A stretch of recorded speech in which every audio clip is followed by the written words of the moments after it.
দুষ্ট ভূতের মিষ্টি বন্ধু। এক ছিল ছোট্ট মেয়ে, নাম তার মিষ্টি। মিষ্টি ছিল খুব সাহসী আর দুষ্টু। সে ভূতে বিশ্বাস করত না, কিন্তু ভূতের গল্প শুনতে খুব ভালোবাসত।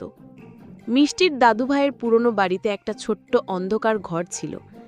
দাদুভাই সব সময় বলতেন, ওই ঘরে একটা দুষ্টু ভূত থাকে, খবরদার মিষ্টি, ওই ঘরে যাবি না। কিন্তু মিষ্টি তো সাহসী মেয়ে, তাই সে একদিন চুপি চুপি সেই ঘরে ঢুকে পড়ল।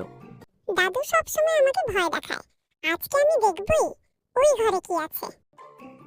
কোথায়? কাউকে তো দেখছি না আমি। আরে এটা কি? মিষ্টি প্রথমে একটু ভয় পেল, তারপর সাহস করে এগিয়ে গেল। আরে বাবা, এ তো একটা সাদা রঙের ছোট ভূত। ভূতের চোখ দুটো গোল গোল, আর সে ভয়ে কাঁপছে। মিষ্টি অবাক হয়ে বলল, আরে তুমি তো ছোট ভূত, তুমি এখানে কি করছো? ভূতুটা মিহি গলায় বলল, আমি ভূতু, আমি খুব একা। কেউ আমার সাথে খেলতে চায় না, সবাই আমাকে ভয় পায়। মিষ্টি হেসে ফেলল। ভয়? তুমি তো পুতুলের মতো দেখতে। এসো আমরা বন্ধু হই, আমি তোমাকে মোটেই ভয় পাই না। ভূতু মিষ্টির কথা শুনে খুব খুশি হলো। তারপর থেকে মিষ্টি আর ভূতু প্রতিদিন সেই ঘরে লুকোচুরি খেলতো, গল্প করত আর মজার মজার ছবি আঁকত। ভূতু মিষ্টিকে ভয় পাওয়া শিখিয়েছিল, কিন্তু মিষ্টি ভূতুকে শিখিয়েছিল কিভাবে হাসি আর বন্ধুত্ব দিয়ে সবকিছু জয় করা যায়। এক রাতে মিষ্টির খুব জ্বর হলো। মিষ্টির মা বাবা খুব চিন্তিত হয়ে পড়লেন। ভূতু দূর থেকে সব দেখছিল। সে চুপচাপ মিষ্টির জানালার ধারে এসে দাঁড়ালো, তারপর নিজের শীতল হাত মিষ্টির কপালে রাখল।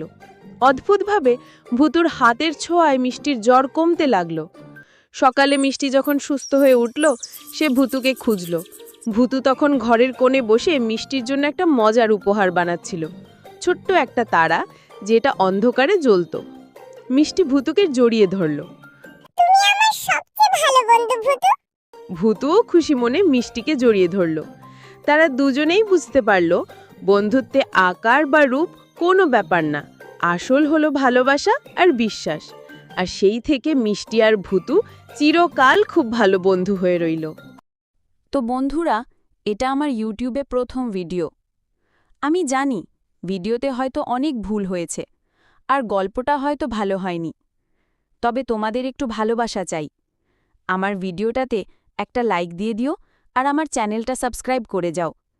তাহলে আমি আরও ভালো কিছু করার জন্য চেষ্টা করব।